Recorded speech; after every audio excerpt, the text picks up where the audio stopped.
Imagine a fisherman sitting quietly on a calm stretch of sea, not expecting anything unusual, when a wild dolphin suddenly surfaces beside his boat, pushing something toward him with obvious urgency. He assumes it might be a fish or a piece of floating debris. Instead, he finds a baby dolphin caught in fishing line, struggling to breathe. Nearby, the mother circles the boat, watching closely, almost as if she understands that this strange land dwelling creature sitting in a floating structure might be able to do something she physically cannot. This is not a rare, feel good moment that only happens once in a while. This exact behavior, animals delivering their most fragile offspring straight into human hands, keeps showing up across totally different species, on totally different continents, in situations that share nothing in common except the outcome. And the moment you start examining why this keeps happening, the explanation becomes far more layered than simply animals being sentimental like us. Let's begin with the obvious question everyone eventually asks. Why would a wild animal, shaped by millions of years of instinctive caution and self preservation, willingly approach arguably the most dangerous species on the planet and hand over its baby? Humans have spent thousands of years hunting, displacing, and occasionally taming nearly every creature we've encountered. Based purely on evolutionary logic, animals should treat us the same way you'd treat someone unfamiliar and unpredictable showing up in the middle of the night. Yet again and again, across species with almost nothing biologically in common, we witness the complete opposite. We witness trust, and specifically trust shown at the exact moment survival is on the line. So let's actually unpack this properly, because there isn't one single clean explanation. It's really a combination of overlapping factors, and by the time we're finished, you might start looking at your own pets a little differently. Let's start with cats, because if you've ever owned one, you may have already witnessed a version of this without fully realizing what was happening. Outdoor cats and colonies of feral cats have a long documented history of bringing kittens, sometimes injured or freshly born and defenseless, to specific people they've come to recognize as dependable. Not just any random human either, but particular individuals. Maybe it's the neighbor who consistently leaves food out, or the person who once helped a stray remove a splinter months earlier and now apparently owes a lifetime membership fee paid entirely in kittens showing up on their doorstep. Cats are remarkably skilled at forming what researchers sometimes describe as an internal map, distinguishing safe individuals from unsafe ones within their surroundings. They observe carefully, they remember accurately, and they take note of which humans behave calmly and predictably around food versus which humans are loud, erratic, or likely to chase them away. Once enough trust accumulates with a certain person, that person essentially shifts categories in the cat's mind, moving from potential danger to something resembling an extended member of the colony. Once inside that mental category, that person begins receiving the same protective instincts a mother cat would normally reserve for another trusted adult in her group. The kittens aren't delivered because the cat believes something magical about that human. They're delivered because that person has already passed a slow, unspoken evaluation stretching across weeks or months. Now, here's where things get more unusual, because this same sequence of testing, evaluating, and eventually trusting enough to hand over offspring also appears in animals nowhere near as domesticated as a typical neighborhood cat colony. Dolphins and whales have an extensive, well documented history of approaching boats specifically in situations involving an injured calf or entangled young whale. There's something almost unsettling about how intentional this behavior appears. These aren't chaotic, random encounters. Researchers and fishing crews have described situations where a mother whale deliberately positions an injured calf right beside a boat and simply holds still, waiting, almost communicating that it's now someone else's turn to help. Marine biologists frequently point toward the intelligence and social complexity of cetaceans as a likely explanation. Dolphins and whales already function within extremely tight social pods built around cooperative caretaking, shared responsibility for young, and coordinated group rescue behavior. If a species already possesses the cognitive framework to recognize when another individual needs assistance and which individual nearby might be capable of providing it, apparently it isn't that large a leap to occasionally extend that same recognition toward a completely different species, particularly one that's been floating around in slow, noisy, clearly non aggressive vessels for generations. There's also a small but important detail people tend to overlook here.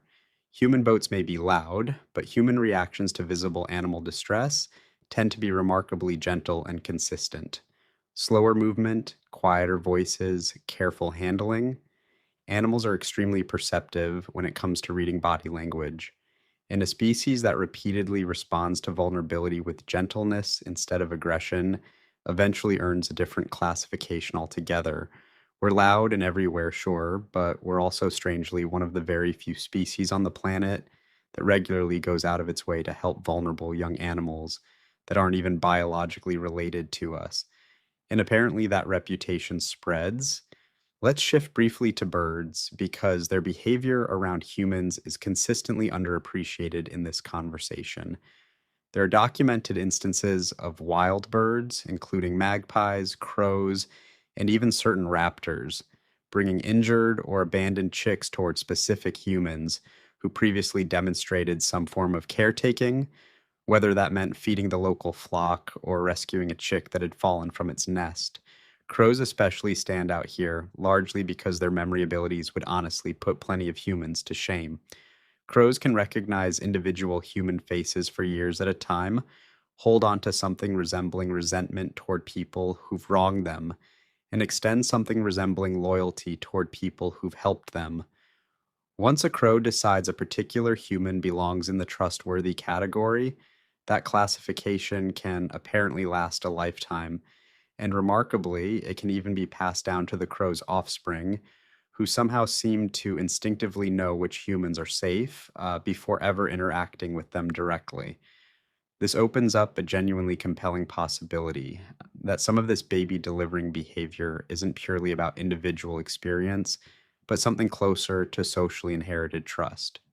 A young animal raised near a parent who treats a specific human as safe may simply absorb that same judgment the way a human child picks up which neighbors are considered friendly without ever being explicitly told. Now, let's talk about something that ties much of this together. Domestication didn't just reshape animals physically, it fundamentally altered how certain species process dependency and trust altogether. Dogs are the clearest example, and the way mother dogs bring puppies to trusted humans is genuinely one of the more touching behaviors found anywhere in the animal kingdom.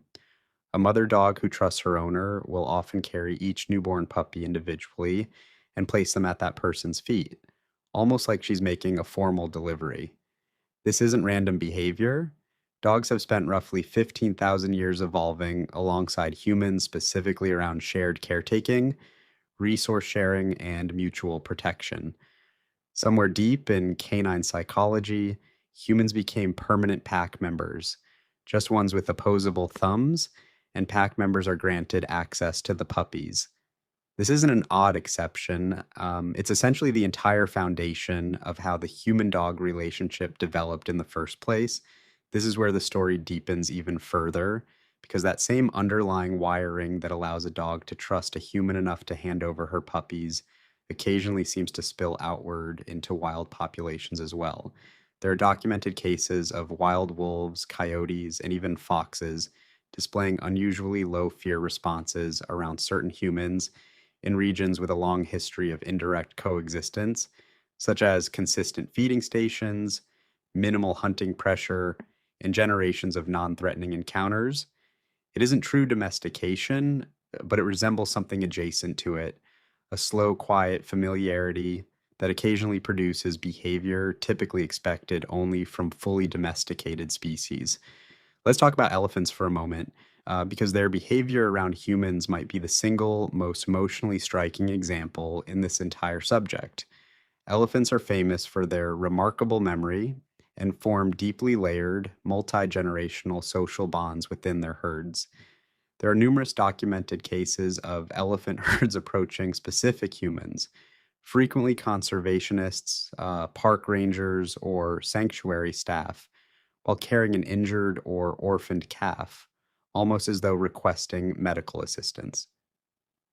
In several well documented sanctuary situations, mother elephants have been observed essentially presenting an injured calf to caretakers before stepping back and waiting, sometimes for hours, clearly expecting some form of help. What makes this even more remarkable is that elephants appear to remember individual humans who've helped them or members of their herd, sometimes for years, occasionally for the animal's entire lifetime.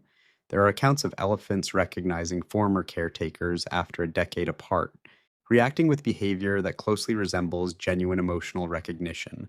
If an elephant can retain a positive memory of a specific human for over 10 years, it becomes far less surprising that the same elephant would eventually decide that particular human represents a safe option when a calf urgently needs help. At this point, a clear pattern starts to emerge, and it's worth stating directly. Nearly every example covered so far involves animals with unusually strong memory, complex social structures, and some history, even an indirect one, of low conflict interaction with humans. This isn't random behavior at all. It functions more like a slow building, cross species trust system constructed case by case, generation by generation, memory by memory. There's also a more practical, less sentimental layer worth acknowledging honestly, rather than only focusing on the emotionally warm interpretation. Sometimes an animal bringing its baby to a human isn't really a conscious, deliberate act of trust at all.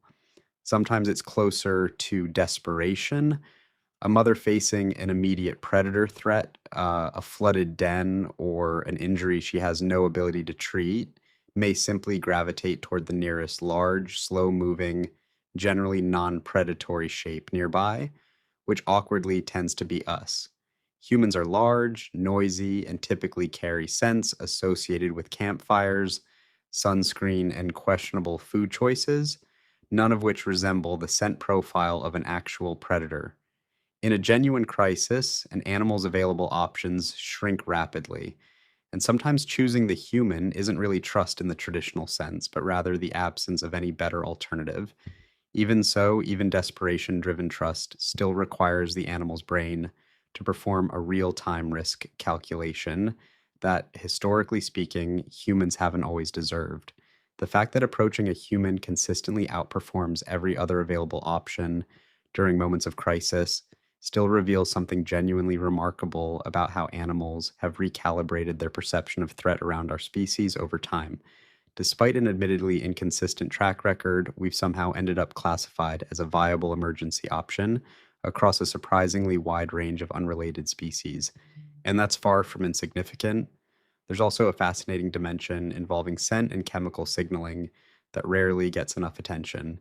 Humans produce a distinctive, recognizable chemical profile, somewhere between soap, sweat, food residue, and whatever laundry detergent happened to be popular that particular decade. Animals with strong scent based memory, which includes most mammals, appear capable of cataloging specific human scent signatures the same way they'd catalog the scent of a familiar, trusted member of their own group. Once a particular human scent gets classified as safe and predictable, that classification can apparently persist in an animal's memory for an unusually long time, which helps explain why some of these baby delivering incidents occur even with animals that have only had a small number of prior encounters with that specific human. Now, let's examine something that ties this entire topic together in a way most people rarely consider. Humans appear to be unusually, almost suspiciously good at recognizing and reacting to distress signals coming from completely unrelated species.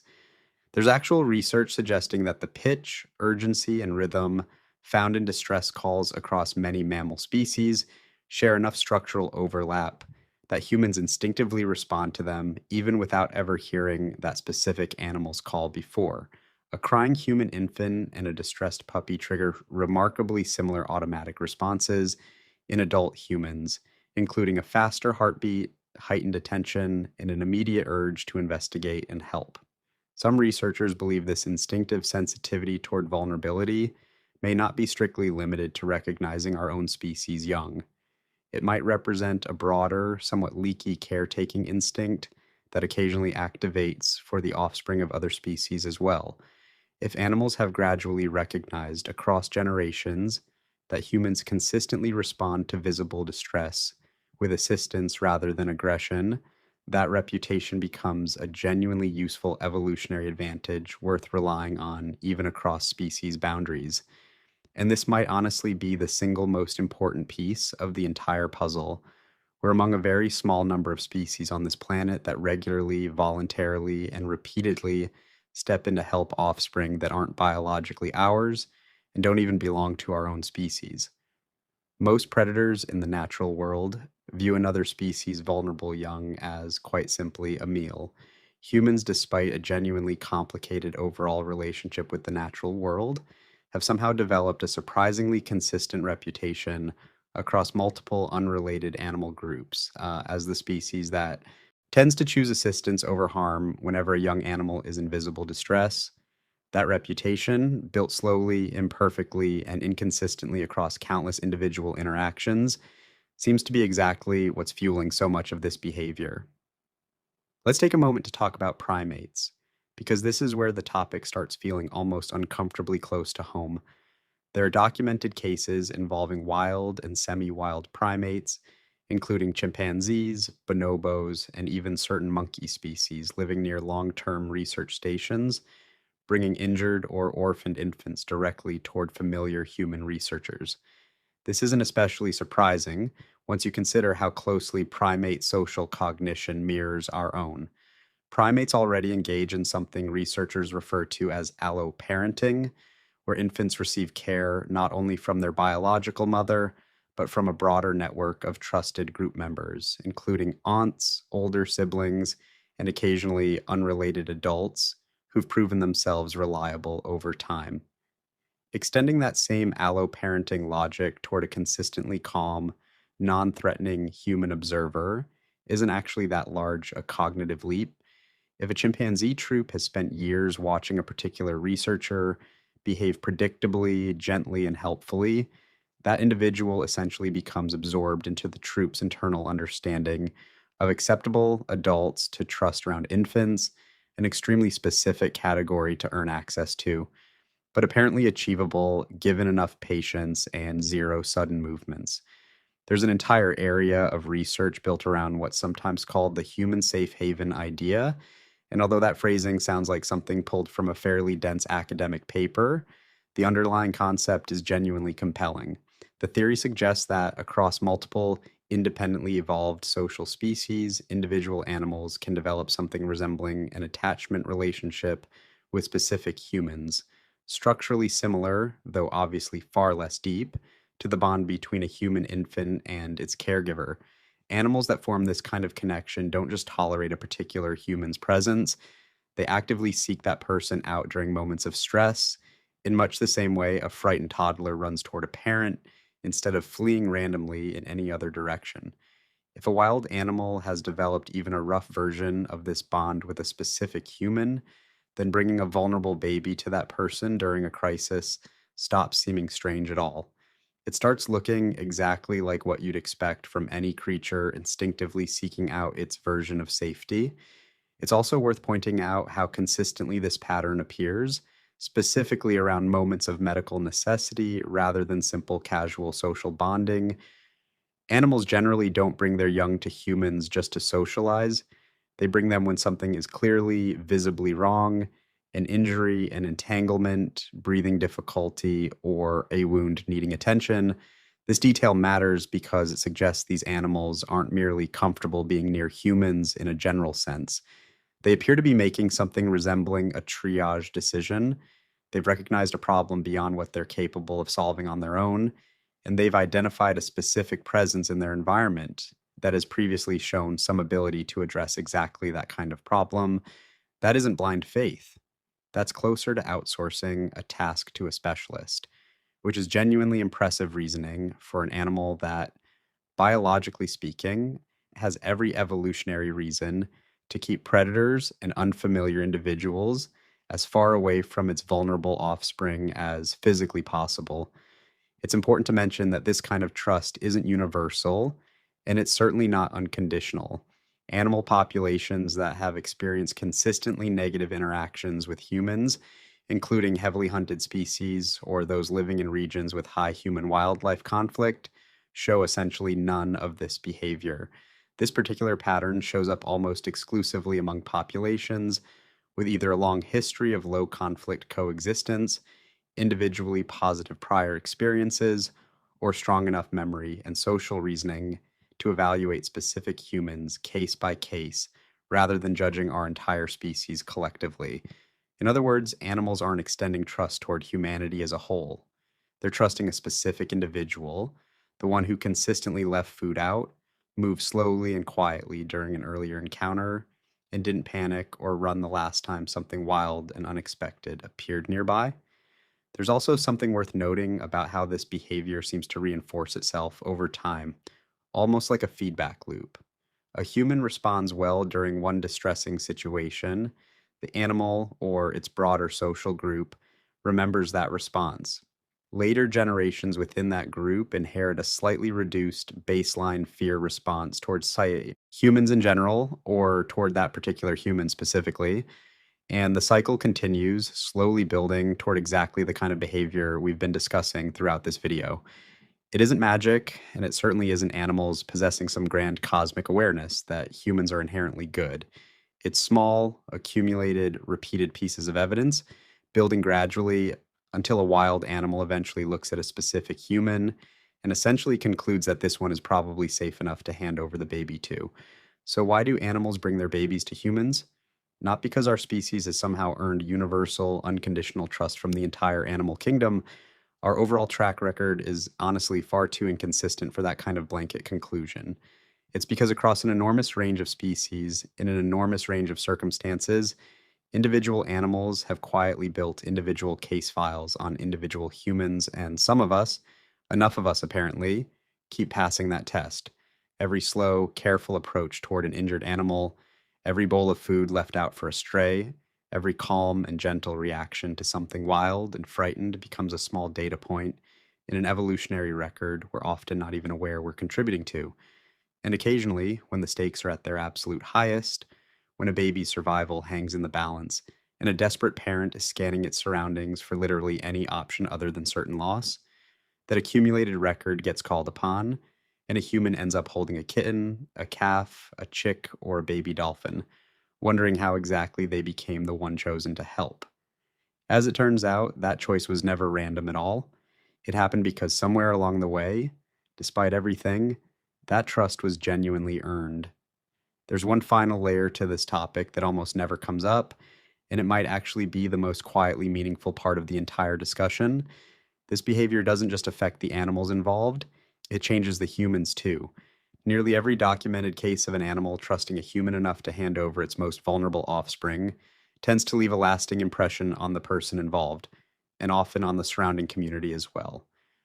Rangers who've personally experienced this describe it as one of the most meaningful moments of their entire careers, a powerful confirmation that the slow, frequently thankless work of building trust with wild populations genuinely means something in the end. Conservation programs have increasingly started studying these trust based interactions, not merely as heartwarming anecdotes, but as legitimate indicators of ecosystem health and the overall quality of human wildlife relationships in a given region. A wild population willing to approach humans during moments of crisis often reflects an area with lower hunting pressure, reduced habitat conflict, and a longer history of coexistence rather than competition. In a strange way, these baby delivering moments end up functioning almost like an informal report card, measuring how well humans in a particular area have treated the local wildlife over time. And maybe that's ultimately the most useful way to understand this entire phenomenon. It isn't really a story about animals being unexpectedly sentimental or blindly trusting toward humanity. It's a story about consequences, about every quiet, patient, non threatening interaction slowly accumulating into something that eventually gets tested at the worst possible moment, when a parent has nowhere else left to turn and a baby's life hangs precariously in the balance.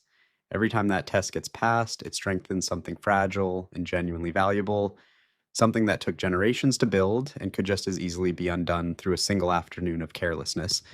So the next time you come across a story about a dolphin nudging an injured calf toward a boat, or a stray cat proudly bringing kittens onto someone's porch, or an elephant herd standing patiently beside an injured calf, waiting for help to arrive, don't simply file it away as just another wholesome animal video.